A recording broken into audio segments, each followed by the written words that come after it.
So the big question is this. How entrepreneurs like us who have been breaking with old beliefs, like the idea of holding a 9-to-5 job and living paycheck to paycheck, taking a lifetime to reach business and life success as the only option we have?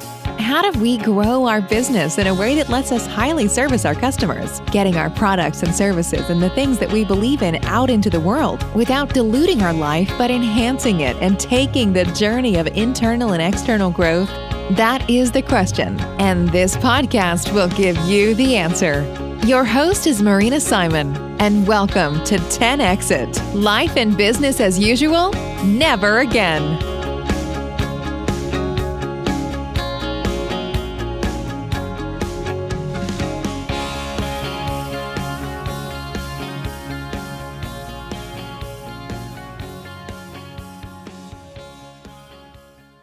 Guys, I've had a very, very interesting journey recently. And I have been super excited, growing from zero excitement, right?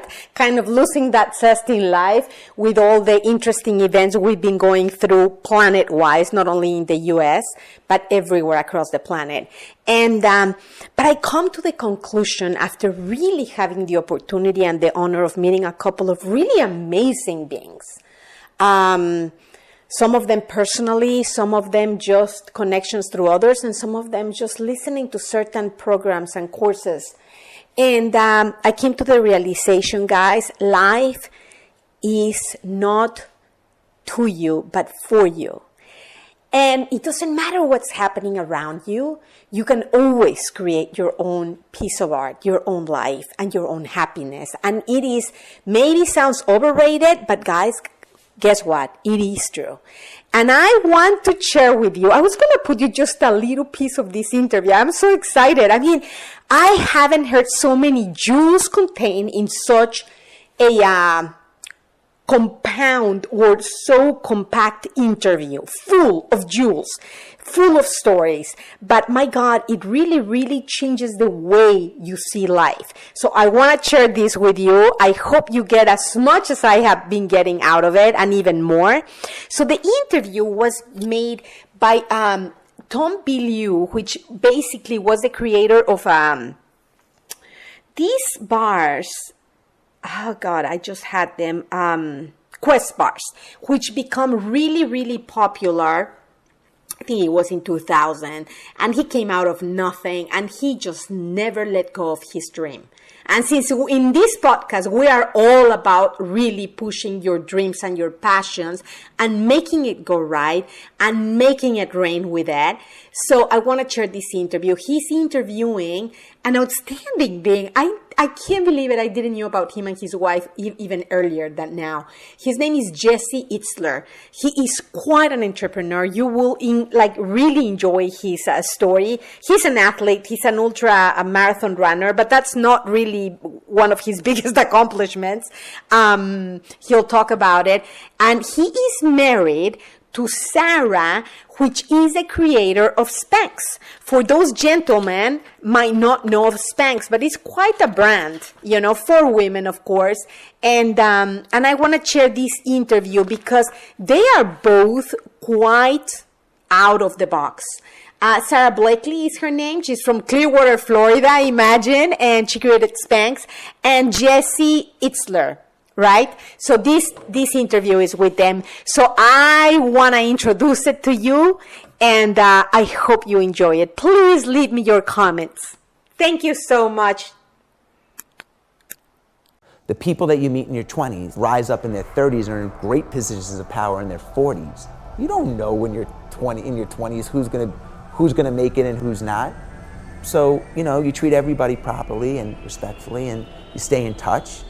And very often those relationships merge their heads years later, decades later.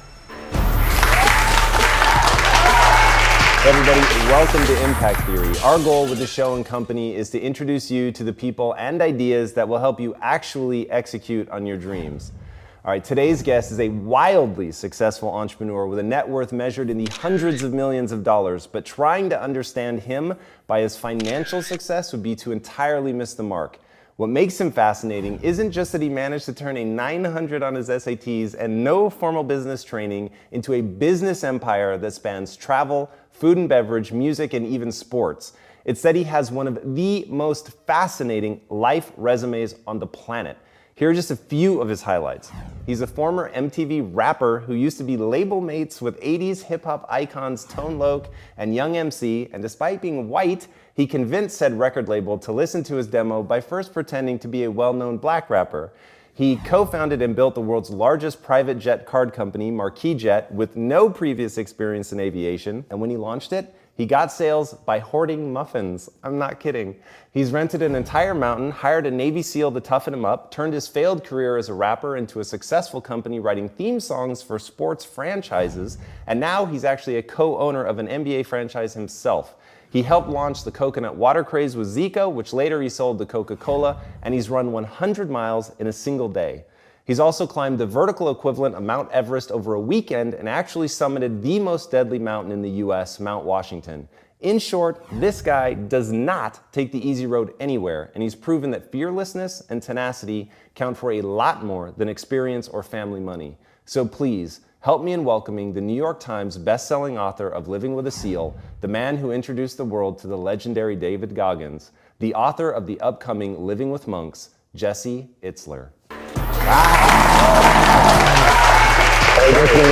Thank you. Dude, my pleasure. That was an amazing intro. Your life is crazy. Absolutely crazy. And this whole concept of the life resume, you really sucked me in. And I had written an original draft of the intro where it was my more typical, he does this, and then this, and then this. And I thought that's really to miss the point. And so let me start over and really look at it from that resume perspective. Right. And the crazy, like, broad stuff that you've done, almost always with no experience, is really pretty incredible. When did you start thinking about that? Well, I realized that experience takes too long. I don't have enough time for everything I want to do to get experience. No, I just realized that I'm an adrenaline junkie. I love newness. I love challenges. I mean, that's what makes me feel most alive. And I discovered that early on when I was trying to get a record deal and just getting rejection. And I had no connections. My dad owned the plumbing supply house in Long Island where I grew up, and we weren't connected to the music world. And I just loved the thrill of trying to do what everyone said I couldn't do. There's no way you could, and all my roommates in college were writing their resumes and sending it out to all the companies. They were like, why aren't you writing your resume? We're all like typing our resume. Why aren't you working on it? I'm like, because I'm gonna get a record deal. And Obviously. When they said, no, you can't, it just fueled me more to want to go out and get it. So in that moment, and if you can get people to understand this, like, you will help so many people break through, because it is that moment where people tell you that you can't do it, and you don't just thrash and say, watch me, you really go out and do it and get really clever about it. And so there's two stories to me that parallel. There's the muffin story and how you launched Marquis Jet, which I thought was absolutely fascinating. And then there was how you talked your way into getting the record company Delicious Vinyl to listen to your demo. Sure. So, well, the Marquis Jet story, my partner and I were guests on a private jet when I was 27 or 28 years old. And when we walked onto the airplane, it was like the scene in The Wizard of Oz when everything goes from black and white to color. We're like, people fly like this? This is unbelievable. I want to fly like this. And by the time we landed, we're like, let's start a private jet company. Like, definitely, so we could fly privately, except we had no airplanes.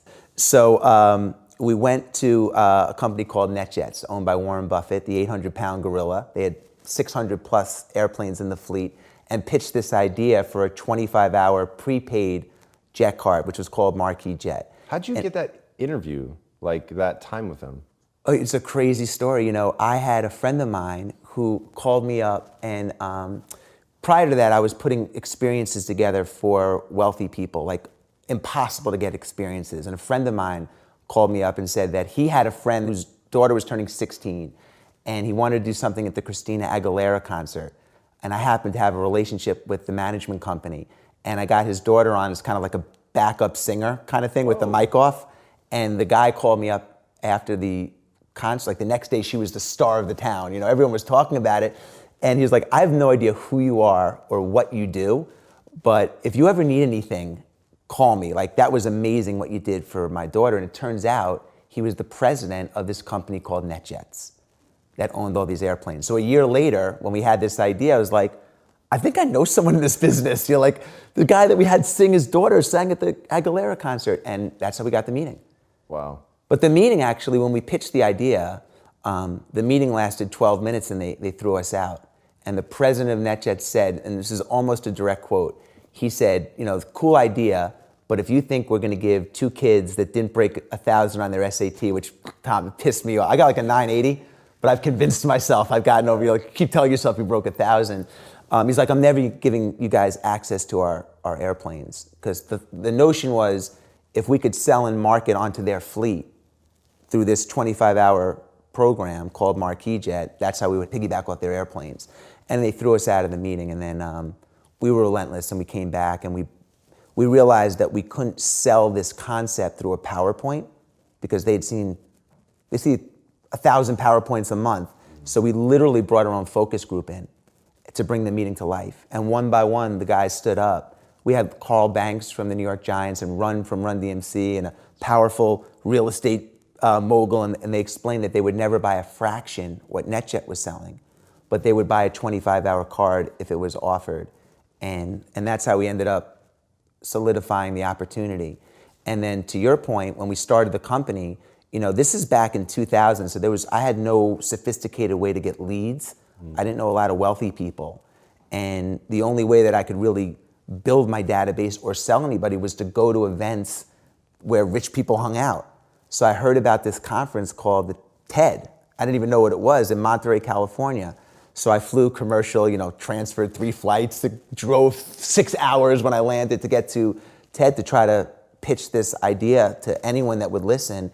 But when I got to the TED conference, it was like Fort Knox. Everybody had credentials, double credentials, and I had nothing. And they wouldn't let me anywhere near the venue. So I went to the local coffee shop and just trying to figure out how I'm gonna get in or sneak in or get someone to get me in or get access. And I realized like every hour or two, everyone with credentials was walking into the coffee shop and they were buying lattes and muffins and lattes and muffins and lattes and muffins. So the next morning, I woke up at 5 o'clock and I went to the coffee shop and I bought every single muffin that they had. I took all the inventory out of the shop. I'm like, I'll take all your muffins. They gave me like 80 muffins. And I was sitting, and then when the first wave of TED attendees, you know, broke for their break and they came, one of the customers said, you know, can I have a latte and a muffin? And the guy said, well, I'll give you a latte, but we're all out of muffins. And when he was walking out, I said, excuse me, sir. You know, look, I happen to have an extra muffin. You know, actually, I have 800 of them. You know, but if you want a muffin, you can have one of my muffins. It's like, no, get out of here. I said, no, I realized that we started, well, what do you do? What are you doing here? We started having a conversation, and he said, you know, do you mind if I join you? And I, you know, my only thought was like, you are qualified to buy a card. You can join me. And he was my first sale.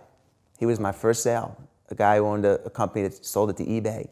And that was the start of the adrenaline rush of, okay, let me try to crack this code of, you know, how we can build this thing with not a big database. How do you teach somebody to look for those opportunities, to create those opportunities? Because everyone's going to hear the no, but 99.99999% of people just accept it. I think it's different. I think when you're young, the consequences don't matter as much. You know, you're just thinking about the end result. It's a little bit different now. I have 4 children, and I don't think I could take the risk necessarily that I did when I was 21 and living check to check. But at that point, the consequences didn't matter. If I had to get thrown out of the TED conference or whatever, it didn't really matter. I would just try again. But it's always been having, for me, it's been probably similar to you when you started your business, but it's always having the end of the movie in my head and then filling in the script. So I knew I was going to leave there with a sale. I just had to write the script. And the script might change. There might be, you know, call an audible and you have to rewrite the script, but the end of the script was always the same. I'm going to run 100 miles. Okay, well, how are you going to do that, Jesse? You know, like you're not like a crazy endurance runner. Well, then let's think backwards. How, you know, but it starts with the end scene in the movie, even the exit. You know, like, okay, we're going to build this to sell. I don't know who I'm going to sell it to. But that's sort of been always kind of the mentality. And I think the second point to that is once you get over the fear of being embarrassed, you know, no one likes to be embarrassed. But once you get over being scared of being embarrassed, it's super liberating. And it allows you to go into lanes that otherwise you wouldn't go into. And everybody's wired differently. You know, everybody's wired completely different. It's hard to rewire someone to be, you know, comfortable taking risks, comfortable with being embarrassed. And I think it comes from having a lot of egg on your face and learning along the way. You've talked about, I like to get my foot in the door and then I'll figure out the rest later. How have you not let, I don't know what I'm doing, stop you? It takes a long time. You know, it's a fast world. To build into that learning curve, for me, 980, it takes a lot of time, and I just never had that time. So I've always been like, let me get my foot in the door, and I will figure it out. I will hire people that can help me figure it out. I can go to experts to help me, but they usually won't help me get in the door. So let me take the first step, and then once you have momentum, you can ride the momentum. So that's always been my MO, you know? It's always been in everything. You mentioned living with the seal, you know, when Goggins came, all that stuff. It's just been like welcoming the unknown and being open to whatever comes of it and learning from it. So let's talk about then the networking that you've done, because the amount of places you've been able to get your foot in the door are pretty impressive. Have you done things strategically knowing like, this is gonna help me meet people that could potentially one day open a door for me somewhere? Yeah, I mean, well, networking's been a big part of my life forever. When I was 24 years old, I wrote 10 letters a day, thank you notes, to anyone that came into my life that impacted me. And it could be, even if I didn't know you, but I saw your show and I was like, you know what, Tom, you've had some amazing guests I've really benefited from. I would just write you a handwritten note because, one, the handwritten note shows intent. You have to buy the envelope, buy the stationery, write the letter, lick the envelope, get the stamp, put it in the mail. That's a lot different than hitting send. It's also memorable. How many handwritten letters have you gotten this year? So I literally wrote 3,000 letters in 1 year. And it could be to a doorman, cab driver, it could be anyone. I would just get their card and I would thank them. That was my form of networking. Even to this day, I have a hot 50 list of 50 people that can help me, that I want to stay in touch with, that I make sure every quarter or so I send them a note, and they always comment on it. You know, like, thank you so much. And it's authentic. It's not, I'm not just writing it to write it. I mean, they have to really have had an impact on me, and it's a meaningful note. It makes me feel great, and it makes the recipient feel attached to me in a different way. You know, at an early age, I understood the importance of that. The people that you meet in your 20s rise up in their 30s and are in great positions of power in their 40s. You don't know when you're in your 20s who's gonna make it and who's not. So, you know, you treat everybody properly and respectfully, and you stay in touch. And very often those relationships merge their heads years later, decades later. Well, that's really incredible. One thing that I find really fascinating and super effective about your personality is you'll capitalize and move quickly on serendipity. So this audience knows David Goggins very well. He was a phenomenal guest on the show. But what I love in your story is you see him running next to you. You see that moment that's really become a core part of his story where he's got the broken feet, but he still runs the remaining 30 miles. But you reach out to him afterwards and actually make something of that. What was that process like for you, and why is that a thing for you to really, you see something, you move on it? Yeah, I think, well, with Goggins, you know, this was his first 100-miler. And I was doing it as a relay race. So I was doing it with 5 friends. He had no one to relay with. Like, he was his only friend at the race, and he was his own team. And immediately I was drawn to him because, you know, he was a heavy set at the time, really muscular. And I was thinking, like, how's a guy that weighs this much gonna run? His goal was 100 miles, you know, and he had no supplies. You know, it was a self-supported race. You had to bring all your own supplies. I just sold my company to Warren Buffett. I had like way overdid our supplies. I had like, masseuses and a Whole Foods truck pulled up, you know, and like Goggins had a glass of water, a box of crackers, and like, you know, a chair. At mile 70, he went through this, he had crushed his feet, you know, he broke several bones, and I watched him get up and continue on. And I was like, what the fuck is going on here? And when I was done, I'm like, I gotta meet this guy. Because, and no, at this time, he was relatively unknown, you know, I mean, this is 2007, 6 or 7, I think, something like that. And I wanted to meet him because whatever got him off the chair and said, I want to keep running. If I could teach that to my kids or to my employees or to myself, like I want that secret sauce. And initially, you know, I went out because I saw a lot of star power in him. I saw just a whole, just different world. You know, he represented something I'd never really seen before. And I realized that I wasn't going to get that secret sauce through a friendship or at a lunch meeting or this and that. And then I asked him to come, you know, would you come live with me? Basically he said, if you're crazy enough to ask a guy like me to come, motherfucker, I'm crazy enough to come. And came to my house. That's awesome. I love that. Is that something that you do with frequency? You'll see something, be curious, be interested, and do more than just the casual, hey, it's nice to meet you? It is. I mean, if I find someone that's inspiring or an event or something, I try to introduce he, she, or it to my life. And that's part of just my own personal development. You know, I learn better through experience than through books. I like to be challenged, and I love interesting people. I like people that think differently, that act differently. That's what attracts me. That's just what makes me feel like I'm getting the most out of life, you know? And that is, I'm on a constant search for that because I'm very aware of my own mortality. You know, I'm 50 years old. I'm turning 50, and the average American lives to be 78. And if that were the case and I was average, that means I got 28 years left. And that dictates, well, who do I want to spend that time with and what do I want to do? And that's a driving, you know, it's like on repeat in my head. So to answer your question, you know, that's sort of what makes me tick. And you've got a pretty deep obsession with that. At one point, I think you were writing the number of days that you had on your wrist or something like that? I stopped doing that. Why'd you stop? I'm curious. I'm just so aware of it now, you know. It was starting to freak my wife out a little bit. It's a little depressing, but for me, it's not depressing. It's like, you know, I think people's relationship with time, we talk about relationships with humans. How's your relationship with your kids? How's your relationship with your wife? You know, your dad or your parents. But we never talk about a relationship with money and time.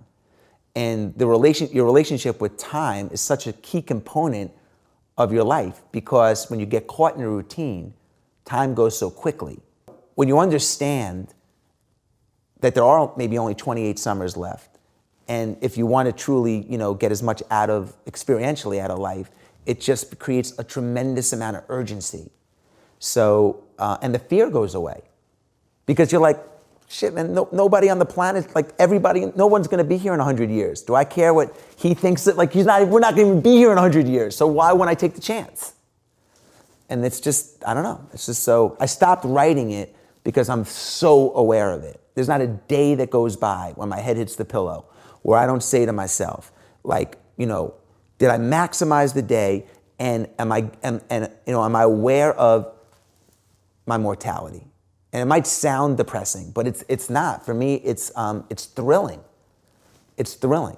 Yeah, that does not sound depressing to me at all. I think I'm utterly fascinated by people that are really trying to get the most out of their life humanly possible. And knowing that you're one of those people, the obvious question to me becomes, why are you so obsessed with doing the hard things? Like, if you know you only have 28 summers, as you said, why are we doing polar plunges, running 100 miles? Like, what is it about that drive to encounter not only the novel, but the incredibly difficult?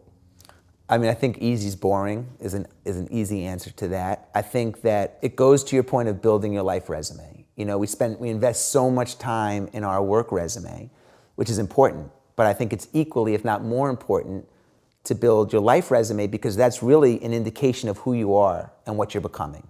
And that's really a true look into your true body of work. How is your obsession with time and I guess anything else that led you to do what you did with the monks? So what did you do? What drove you to do it? What were some key takeaways? So I lived on a monastery with 8 monks, 4 of which have been there for 50 years. And 50 years. And I went there for 15 days. I think, you know, the obvious takeaways were just the simplicity of how the monks live is something I think everyone can benefit from. I realized immediately, you know already what you're gonna miss. You're gonna miss your family and your kids and your friends and some of the comforts. You know, I didn't want to give away some of the comforts that I had. But you also realize how much, at least I did, in my daily life, how much time I spend and worry I spend on things that are irrelevant. And when I released that, I got so insanely creative and had so much energy. Because like thoughts, worry, all that, it's exhausting. I remember when I came home, I said to my wife, we were doing carpool with our kids, and she was going to take, we have 2 cars, and she's like, I think I'm going to take the blue car. I'm like, cool. And then she came back and she said, I'm going to take the silver car. I'm like, okay, sweetie, take the silver car. And then she came back 30 seconds later, she's like, you know what? I want to be able to park it, I'm going to take the blue car. I'm like, great. Take the blue car. And then I was like, do you know how much energy you just use on something that's like, but it happens all day long. And you don't even realize how much energy you use on like, at the monastery, all the decisions are taken away. So what you eat whatever they give you. What you wear, nobody can. I changed once. I took 1 shower. It just was super freeing. So I left there incredibly energized, and I surrendered a lot of things in my life that just I didn't realize, are time zappers. And that might sound obvious, like, oh, you went to a monastery and you realized, but it wasn't about meditation. It wasn't about really religion or spirituality. It was just about simplifying and prioritizing and realizing like I already know what's important to me, but realizing like to eliminate some of the things that really aren't important to me and taking away those precious hours. What I found really interesting about the book, and by the way, the structure of the book is phenomenal. The way that you invite us into you having trouble writing the book, and that we're experiencing with you the meeting where you have to explain, I haven't written the book and it's supposed to be done. And then as you're reading it, you're like, wait, I'm actually already in the book. So it was like this sort of adaptation, if you ever saw that movie. It was really, really interesting. And I'll just assume this was intentional, but the very structure of the book had that same sense of dropping inside of your mind that I imagine is exactly what happens when you go to a monastery and there are no distractions, and suddenly it becomes about what I'm learning about myself. And I don't think you ever actually said it in the book, if I remember right, but the sense was that the struggle in writing the book came from, I was looking for the universals that were so present in Living with a Seal, and I found only myself in that. And so how do I pull forth the universals by telling these incredible stories? And that was really, really cool. And one of my favorite stories was Mr. Sara Blakely. And it's just a really cool story. Walk people through that, because it got to the heart of something that I think a lot of people struggle with. And your ability to both be the top dog in a scenario and to be a cheerleader is pretty remarkable. So tell that story if you don't mind. I will. To that point, I'll get to the end first. It's a key component of marriage, is sharing in each other's successes and rooting for each other. And when the star shines on someone, you celebrate it, and then the other person, your partner celebrates it. And being on the same page. And for a guy, that could be difficult if you're married to a gal that's in, that has a light shining on them. But I was at a restaurant and my wife was running late. I was with my trainer, a friend of mine, and they were putting me on the spot with this one, but there was a girl at the other table, attractive girl, who I thought was kind of like looking over the table. She was kind of staring at me, and it was a little uncomfortable. And I told my friend, I think this girl's like checking me out, man. I don't know. I'm not sure, but will you look over there and see if she's looking at me? And he looked over and she's like, she's checking you out. And, we started laughing about it. And then she came over to me, super attractive girl. And I thought she was going to say, can I join you or whatever? And she said, are you Sara Blakely's husband? And he laughed and this and that. And I said, I am Sara Blakely's husband. She said, I'm a huge fan of your wife. This whole thing was about Sara. Right. And I thought the whole thing was about me. And I write about that in the book, but that's what happened. And it's a funny moment, But I'm so proud of my wife, and I'm her biggest cheerleader. And that's part of my job as a husband, is to support her through the ups. And there's been knock on wood, a lot of ups, but also plenty of downs. being an entrepreneur and is lonely. You went through the journey, man. It's lonely, and nobody worries about it when you're the founder like you worry about it. And you can give out shares and compensation and this and that, but it's Tom's bar, man. And so there are times where you have to be super supportive and understanding. And being an entrepreneur, I'm very aware of that. So I think it's a good fit. So another thing you talked about in the book was that you actually, in the early days of your marriage, you guys would argue a lot because Sara would ask you, what are you feeling? And you'd say, I don't know. And she finally had this epiphany where it's like, he really doesn't know what he's feeling. Yeah. And what has it been like for you to learn to really be introspective and to understand your feelings? Because at least from the outside, and especially having read the book, it feels like you've gotten to a place where you're very in tune with yourself, with your intuition, which is another thing we should talk about. But what was that process like? Yeah, I mean, Sara would ask me for years, she'd be like, well, sweetie, how does that make you feel? And I would say, I don't know. And she would say, well, if something would happen, like a big event, would be like, well, what are you feeling? And I'd be like, I really don't know, and I really didn't know. And she would get angry at me. She'd be like, what do you mean you don't know? I'm like, I don't know. I'm like, I don't know. What's going on in the Hawk game? I would just deflect it. And she finally realized, I really don't know. And maybe that was a defense mechanism for me. I don't know. And I like to stay super happy, and upbeat and blow away some emotions that maybe. But through this journey, through the monastery, and through Sara's really big into talking, emotions, playing. We volley. She always says she'll hit the ball and I won't hit it back. And but now we're volleying a little bit more. But it's a work in progress for me. My form of communication has been running an hour a day. In the last 25 years, I've ran 36,000 miles. I've ran 10,000 hours or something. Alone, basically alone. And that's been my meditation. And that's been my release. And that's been my emotional, it's been my creative process. It's been my physical well-being. It's been my, my own form of meditation. And it's been my release. And that's it. I'm good. She doesn't do that. So, I've had to work through some of that. The book was really fun for anybody that's ever thought, oh, I must just be bad at meditation. The part where you try to meditate when you first got there and you're like, I've got my transcendental meditation. I've been given my word. I can't reveal what my word is, but it sounds like a sushi restaurant. And I really wish I had some sushi right now. Right. And I thought that was fantastic for people that think there's some big mystical moment. If I remember right, you were like, I was waiting for somebody to say, let there be light. Yeah. And so if that moment never comes, what is it that does come from being by yourself for that long? Well, just to play into that story, when I first got to the monastery, I went into a room that was the size of where we are, and I had a bed and a light and a desk. And Brother Christopher, who was my go-to monk in the experience, said to me, we'll start tomorrow at 7 a.m. We will start with prayer, reflection, and meditation. And I was like, great. It's 6:50 p.m. What do I do for the next 12 hours? And he said, think. So I said, okay, I just got there. I said, let me try to meditate.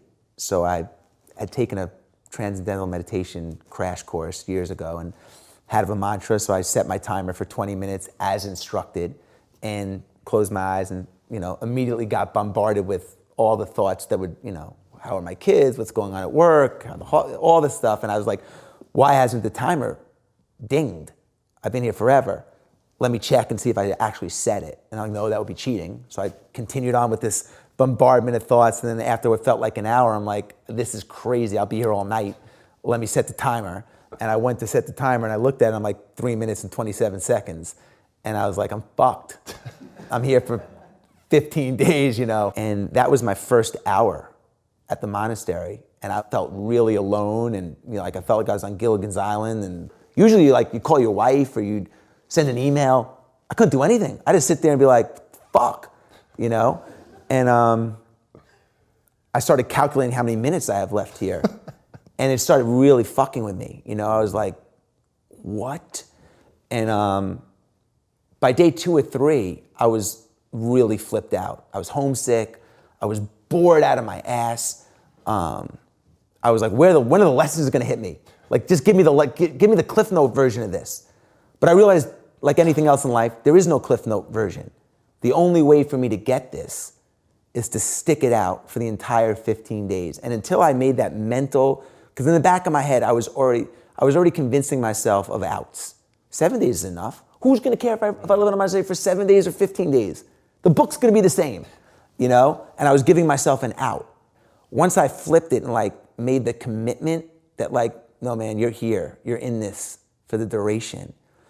I eased into it and I started like appreciating the routines of the monks, what they were doing. The lessons became more vivid, and it became a picture for real life.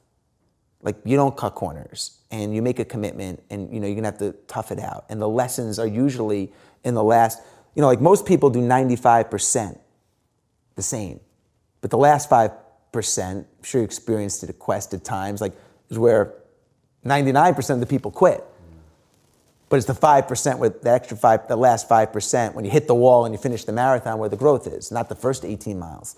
So I realized, and once I made that shift, the whole experience changed for me. You said being around a master of a craft is always enlightening, and the monks there were master dog trainers, which they were very surprising. What were your takeaways from that? I thought a monastery would just be all prayer, reflection, meditation, and a meal a day or something. But a huge part of it is manual labor because they have to keep the lights on. And the monastery that I went to, which was not Buddhist, it was Russian Orthodox. They were the largest breeders of German Shepherds in this country. And I remember the first day my job the first day was to be a distractor. So they were training one of the dogs and I had to like run in front of the dog and try to like get him off of his game to simulate traffic in the city or distractions. And the goal is to have the dog be able to walk unblemished, no matter what you throw at him. And I was going crazy. I was running at him. I was like, doing the fart trick, all that stuff. And the dog didn't waver. It just walked from point A to point B.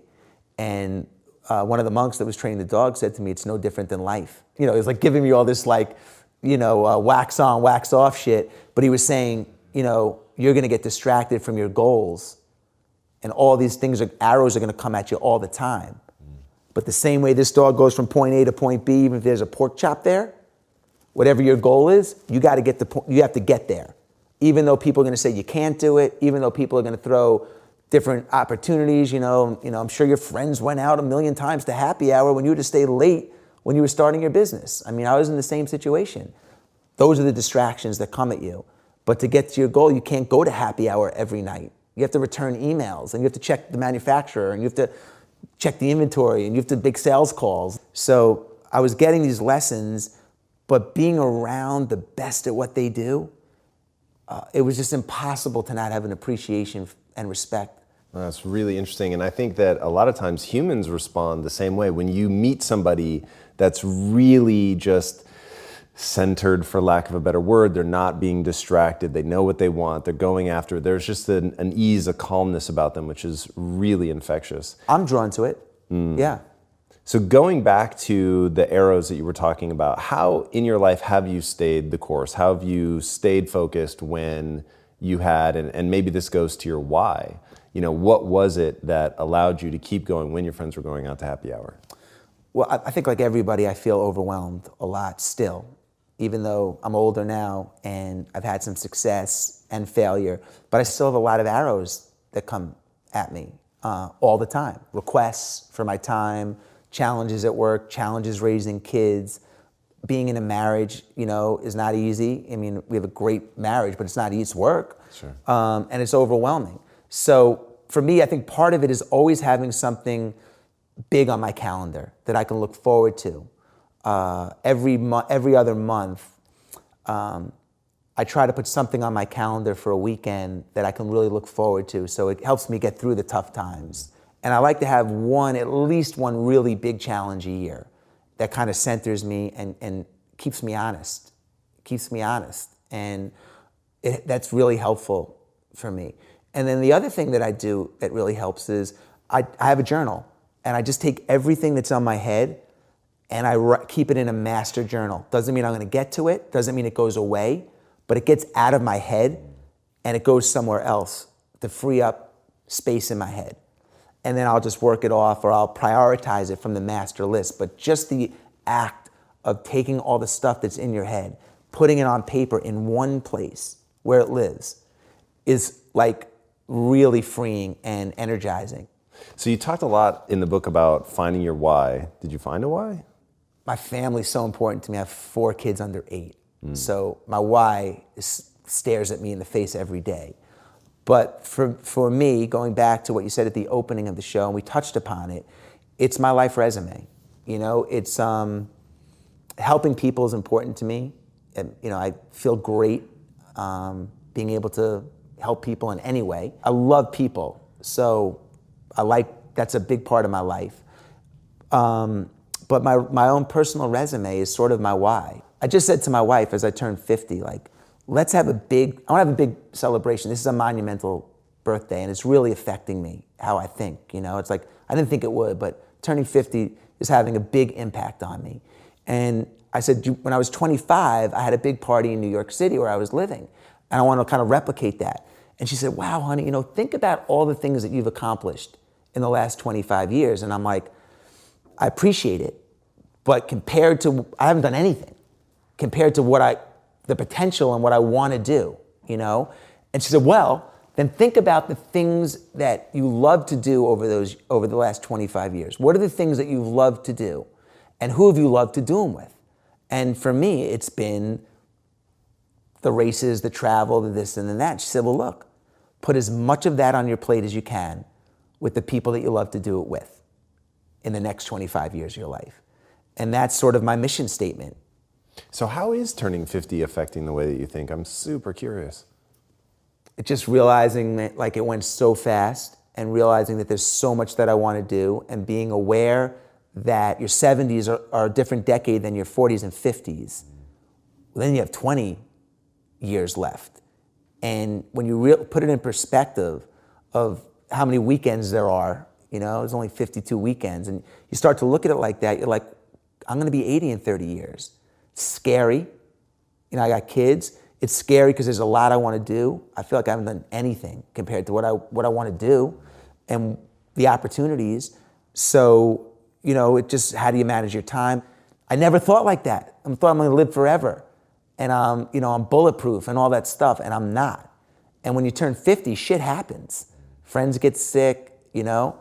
Let me give you an example of just how it's affected me, and how even the monastery and this whole notion of time, which we've been talking, it's been a theme of this conversation.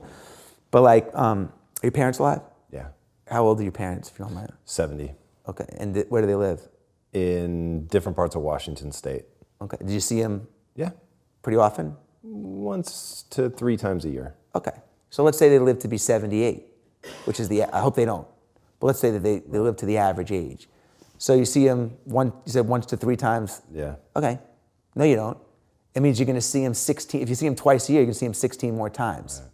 When you look at it that way, you're like, what? You don't have 8 years with them, you have 16 times with them. Oh. And that's the shift in my life. And that's the way I look at things. That's a fundamental shift in the way that I looked at situations 6 months ago. And it's created urgency, it's created a need to just like not put stuff off, and to recognize like what's on your list of things that you want to do. Yeah, man, that's really interesting. And the concept of urgency to me has been one of the driving forces in my life, is the ability to create urgency, even when it wasn't age and I felt like I was going to live forever. That was still a huge driver for me. I need to do this right now. And that's been one of the things that's really served me as an entrepreneur. What advice do you have for you know, the young upstart, whether they're young in age or just new in terms of going after something for the first time? What advice do you have for them, like urgency, to actually help them get across the finish line and manifest their dreams, not just dream, but really make them come true? I think the first thing is, like any goal, is attaching yourself to something that you love to do. And we've heard that many times. but we often neglect it because there's an opportunity, maybe there's more money, but like it takes a long time to build a brand or accumulate wealth, or we hear of these get-rich-quick things and they happen, but they're not the norm. It takes time. So if you're not doing something over that time, and all of a sudden you lost your 20s and your 30s, you never get them back. So I think the first step is to attach yourself. The passion has to be to something, that you like. I think if you're an entrepreneur, you have to understand the passion is around the process as well as the product and what you're doing. People often neglect the process, but you can't shortcut it. And if that's what you're signed up for, you have to respect it. What do you think about risk and taking real chances? I'm a big risk taker in general, but I'm not a thrill seeker. So I'm an adrenaline guy, I'm an endurance guy, but I don't go on roller coasters.